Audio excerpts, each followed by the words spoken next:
Hey everyone, I hope you're doing well today. We're going to take a look at the retrogrades that are happening. So I'm going to go ahead and get started, and then I'll go through the dates of the retrogrades, okay? So Saturn, Neptune, Uranus, Pluto. All of these planets are going retrograde and will have an immersion and dissolving of energies to start a new journey. But first, your perspective and understanding will need to change. Identity shifts are wanting to emerge in Aries, while holding the force of authority and structure, which will be Saturn, to place you on an authentic path, which is Neptune, that you have been asking the divine to liberate you from, which is Uranus, the liberation or freedom that you've been searching for, to bring a death or rebirth, which is Pluto, to your connections with the physical world and to transform your psychological world. This will in turn be a brand new you. You will be seen by others differently. You will have a new identity. This will be the result of your physical appearance changing and may include changes to your physical body.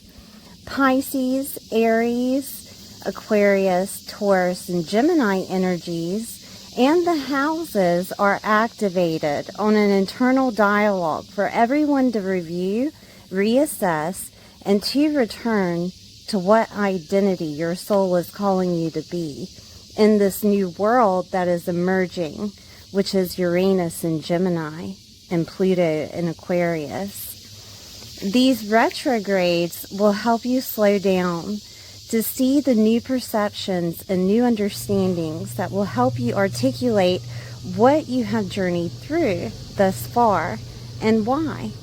It will show you what you desire to change and why.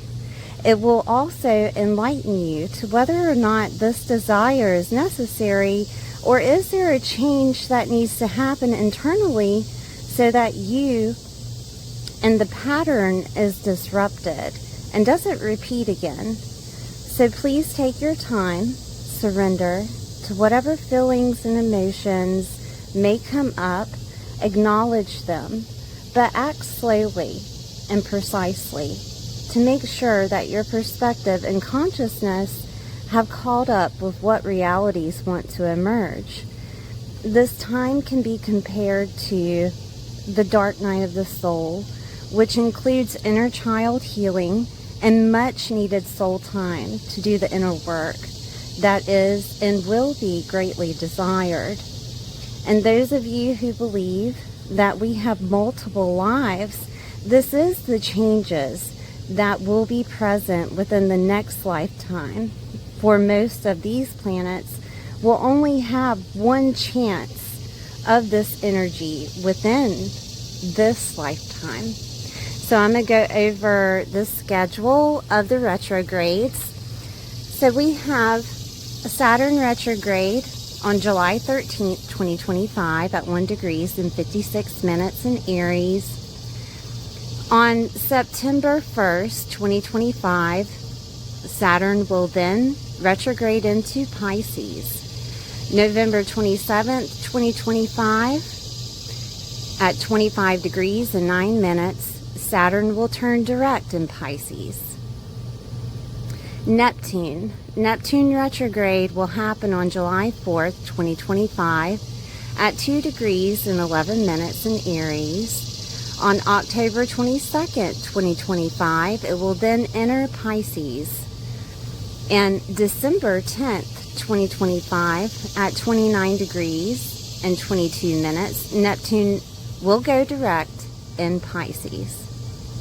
Pluto retrograde will start May 4th, 2025, at 3 degrees and 49 minutes in Aquarius. And in October 13th, 2025 at 1 degrees and 22 minutes, Pluto will then go direct in Aquarius.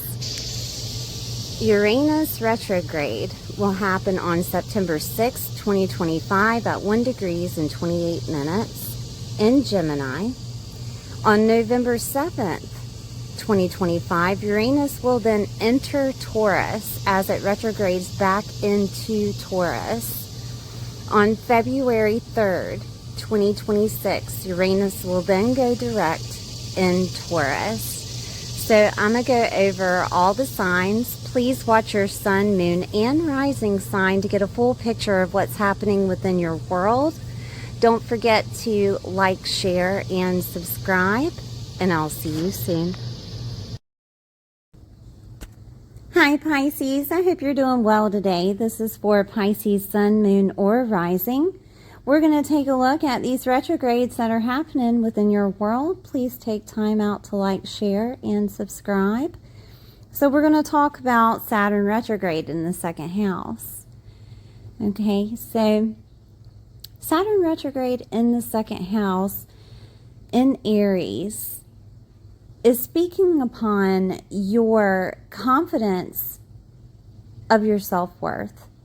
Okay, it's more or less dealing with who you are, how you're seen by other people, the identity that you hold, your physical body, your physical appearance, coming out of your self-worth. So this is Saturn being structure, trying to build that leadership upon your self-worth and how you're looked upon. Okay, this is also considered the house that holds money, your value, how you are valued within the world, how you bring value to the world. Okay, also your spending, your face, and food is the second house. The second house is luxurious things. So this could look like Saturn structuring you to be a little bit more selfish, right? Of giving yourself permission to have luxury, okay? Giving yourself permission to enjoy the finer things of life that deal with you in particular, not necessarily other people, because you're always giving to other people. You have Virgo on the other octave where you're relating to other people, which is service or servitude to others, right? So we're talking about you enjoying yourself, you giving back to yourself, okay? Saturn retrograde dealing with you intellectually in regards to making money. How can you bring your talents, your value to the table, right? Within work, within doing work for yourself. It doesn't necessarily have to be another person that you're working for. It can just be how can you as an individual bring in money, right? So with Saturn here, it will structure your intelligence upon what to do next. It will help you create that authority to get more involved with yourself within spending money about yourself or gaining more self-worth, okay, as an individual with your own authenticity. And it will move into Pisces, all right? So Pisces, we all know Pisces is surrender. Pisces is letting go and going with faith. Pisces is also psychic and intuitive abilities, right? And spirituality. It can be prisons and hospitals. It can be film and photography. It can also be mediumship, past lives, karma, healing and restoration of past conditioning. Okay, transformation and endings is Pisces. Higher states of consciousness, habits is Pisces. All right, things that are secret or hidden and private, okay? Loss is also Pisces. Grief is Pisces, all right? Foreign and foreign revenue is Pisces. So with Saturn retrograde here, Saturn is structuring that identity of you, right?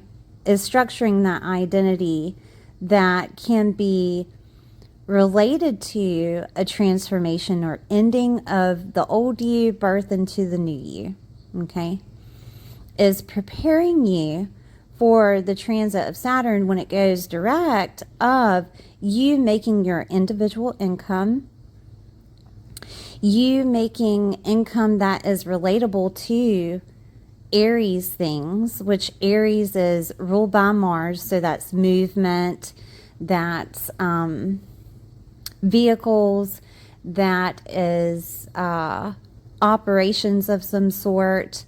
It could be dealing with anger management, right? I mean, Mars, right? It could be dealing with some type of preparation to move, because Taurus is in the third house, and Taurus is the second. Taurus rules the second in astrology and is connected to the third. So it could be a moving that happens. It could be communication in regards to how to make money. It could be communication in regards to agricultural things, right? Or money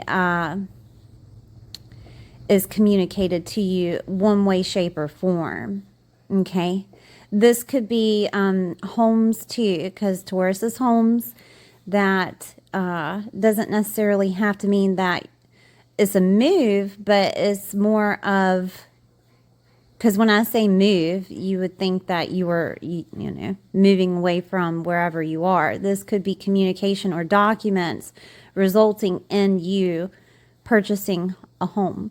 And whether you're leasing to buy or however the agreement is within your world, right? It doesn't matter. It's a purchase of home, okay? Now, I do want to look at Neptune to get more of an idea. Neptune is bringing in that new cycle. So let's get another pen. And the new cycle is happening in the same houses, the first and the second, all right? Neptune is going to retrograde from Aries to Pisces and then back into Aries. But Neptune retrograde is creating a new cycle of you internally to push forth that cycle whenever it comes out of retrograde, okay? So Aries in the second with Neptune could look like an epiphany. It could look like a divine intervention. It could look like a blessing, honestly, of something coming to you as the individual. It could be money. It could also be a divine awakening that happens for you to see exactly your value and who you are, your self-worth coming out with Aries, right? In the second. First house with Pisces and Neptune. Neptune is the ruler of Pisces, so it does well there. And Neptune retrograde. Neptune retrograde in Pisces is helping you to understand spiritually with faith how to surrender, how to let go, how to put up boundaries. Okay, and this could be the way that other people see you. If you're in the taboo, this could look like your identity changing to being noticed and making money in the taboo. This could also be a situation to where your gifts, your psychic and intuitive abilities upgrade, right? This could also be a situation of Neptune acting out as a divine intervention to transform or end the identity that you have at the moment, okay? So let's look further. I want to look at Uranus. Uranus is in Gemini. And it's in the fourth, and it will retrograde back into Taurus in November and then come back into Gemini, okay? Direct. I think it's in February. Let me make sure. Yeah, in February, the 3rd of 2026. It will be direct in Taurus and coming back into Gemini after. But Uranus, I have videos upon Uranus in Gemini if you want to take a look at what that looks like for you.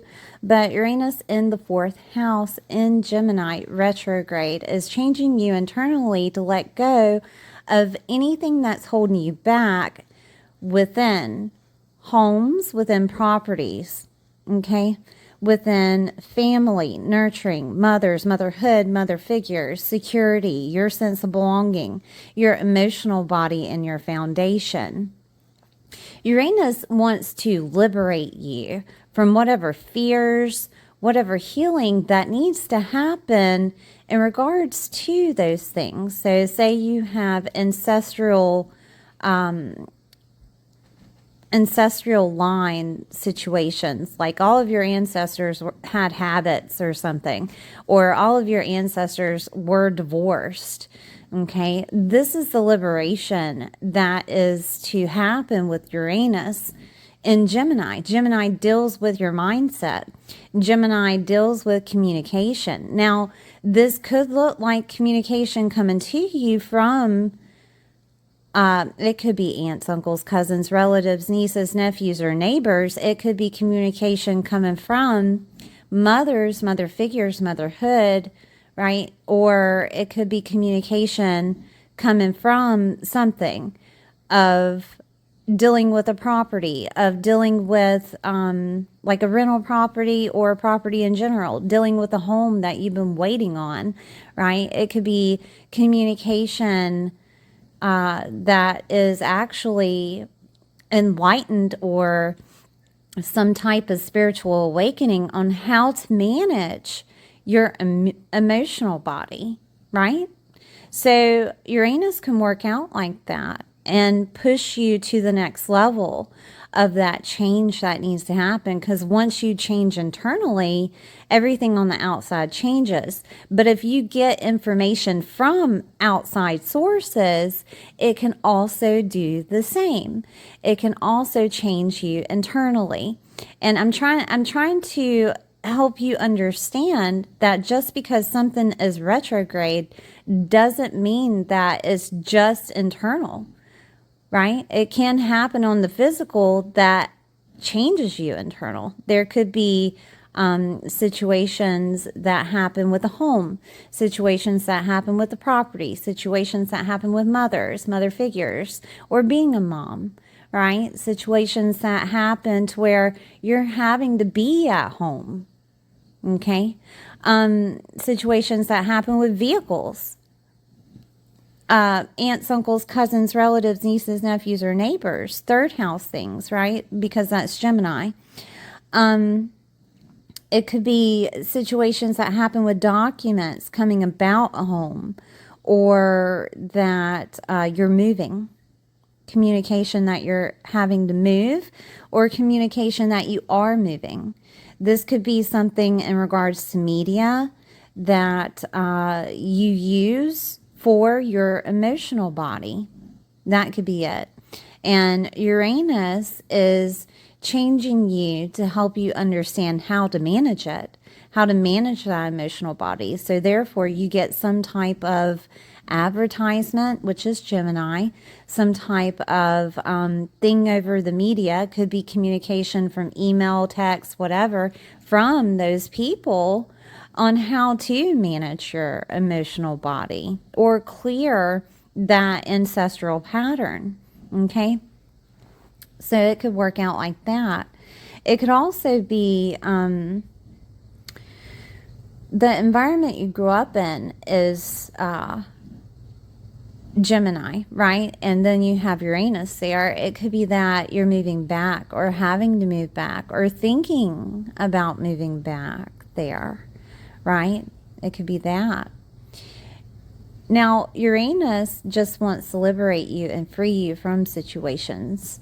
And this could look like it's trying to free you from yourself, okay? And I say that because nurturing is here. And it's for you to understand how to surrender and let go of situations so that the worry doesn't amount up to that emotional body. And I say that only because it's going, into the third house, okay? So the third house with Taurus is your self-confidence and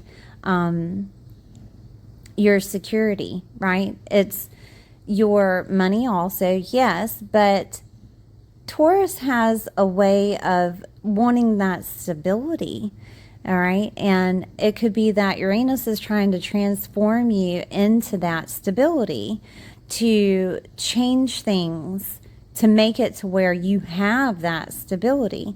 And it could be with making money. It could be with homes. It could be with, like I said, your self-confidence.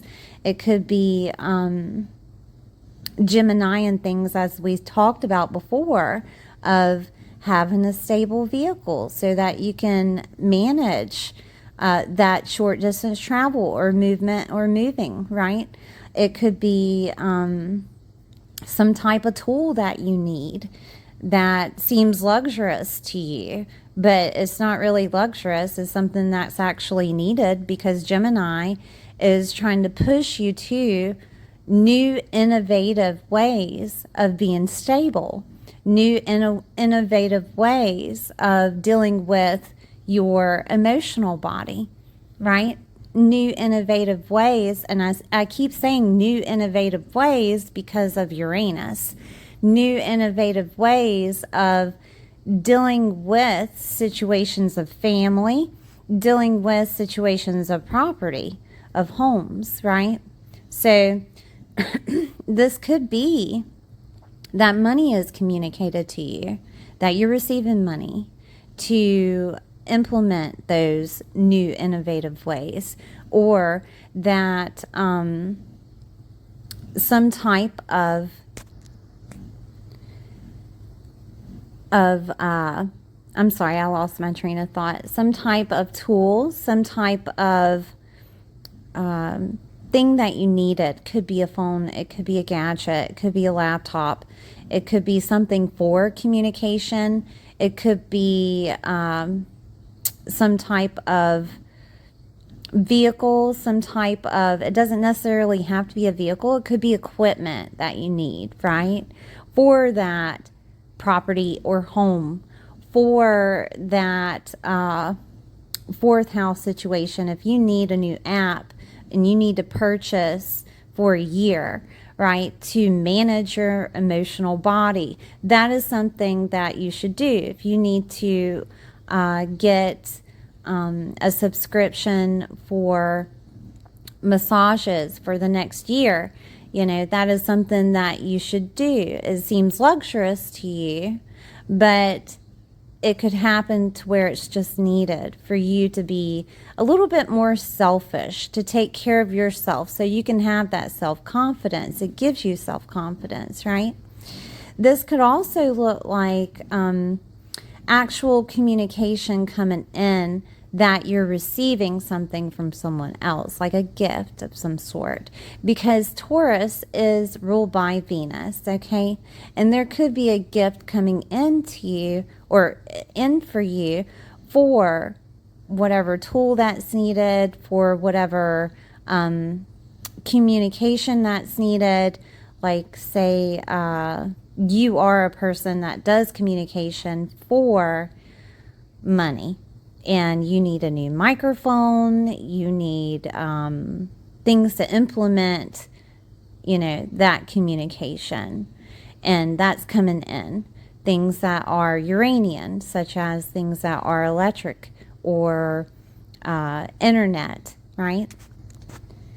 But this is all to help you, you know, in that second house, right? Of making your own individual money, having your own identity with the value that you bring into the world, managing and having confidence with your self-confidence of how you are looked upon by other people, okay?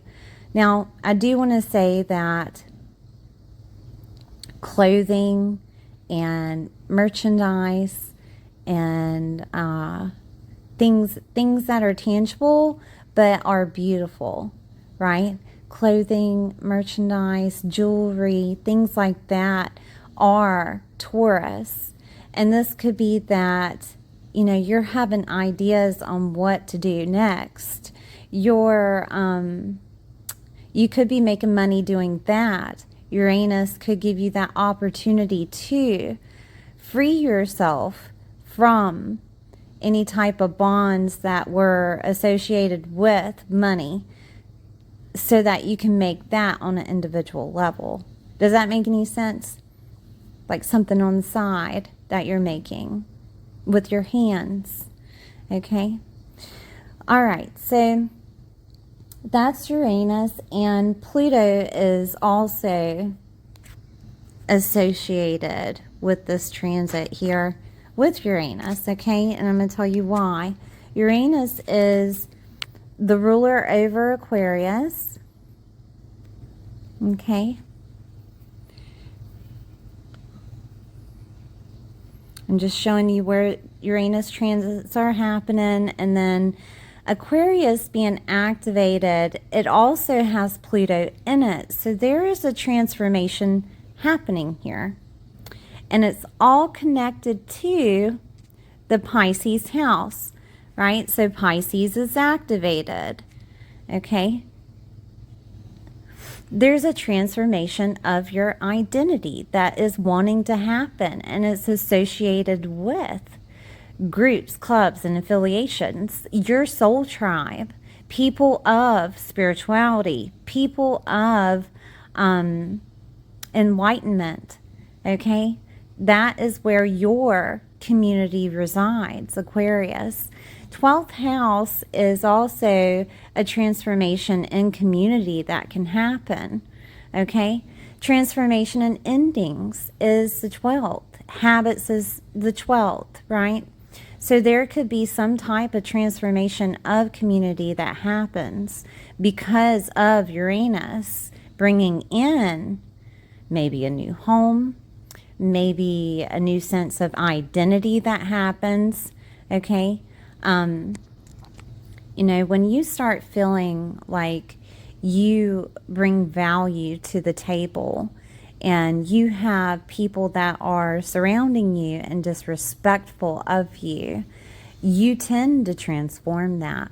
You don't have a problem with letting go of those people, right? And if you do, usually it has something to do with love for Pisces because they're dedicated and loyal. But it takes only so much to where they can just end it, okay? So, because the 12th house with transformation connected with Aquarius, there's a detachment that happens. Uranus can take those feelings and emotions of whatever's happening, nurturing to someone, and take them away with this transit, because Uranus right now is in the 4th, right? And it's going back into Taurus, but stepping back into Gemini, okay? And it has a way of detaching those emotions. Like one morning you wake up and you don't feel the emotions that you had before. And it allows you to take the actions that are needed. It allows you to transform as needed, okay? I'm just letting you know. And transformation is abound when it comes to your 12th house. In Aquarius, transformation in how you are within enlightenment and spirituality. It could be that you're implementing different modalities, right, to enlighten yourself. Or you're doing this on the internet with Aquarius here, that is the collective, including the 12th house, okay? So you could be on the internet doing these things. You could be on media doing these things, but doing it from home, right? It could be, with Pluto activated, Pluto retrograde is rebirthing you. There's a death to the old you and a birth to the new you, right? So you're being affiliated and being drawn to your soul tribe, you're being affiliated and drawn to that new community to reside in, right? You're being affiliated and drawn to whatever is calling you over the internet through some type of enlightenment, okay? That is the transformation that is happening. I do want to say, too, that loss and grief is activated with Pisces, okay? And it's in the 12th, and it's connected to Aquarius, right? So there could be some type of loss that is the transformation that happens, that pushes you toward the tribe that you should be with, the community that you should reside in, okay? I'm just letting you know because it's there. And I do want to say, too, because we all know that death is in the 8th, right? Pluto is the ruler over Scorpio, okay? And Scorpio is the 8th house in astrology, and it's connected to relationships, all right? So you and your partner, or your partner's people, right, have an effect on your life, okay? Inheritance is here. It would be inheritance by partner association, whether that is business partner, whether that is a love partner, whether that is a best friend, or it could just be an actual Libra, right? Partnered by association with inheritance. So it could be your partner gets an inheritance, or literally a partner, but I'm not telling you that you're going to lose your partner. I am telling you that it is there, right, with Libra, that it is a gain of inheritance by partner association. Anything that deals with 7th house affiliations, because it's ruled by Libra, right? And 7th house is other people. This could also be a situation to where, if, like I said before, there's emotions that are related to lovers. You know, 8th house is activated with divorce. 8th house is also activated with soulmates merging together. Okay, you have both here. And it depends on the situation. And you know exactly whether or not the situation is good for you or not. You know, it's just that dedication and loyalty that could be getting into the way. And you're being asked here to find your self-worth with that Aries activated. Okay? And whether or not it's good for you. Detachment will happen if it is not. Because Uranus has a way of liberating you and freeing you from bondage. And if you're in a situation to where it's not good for you, Uranus will change those feelings. And one day you will just wake up and all of a sudden you don't care. Okay, I am putting that there.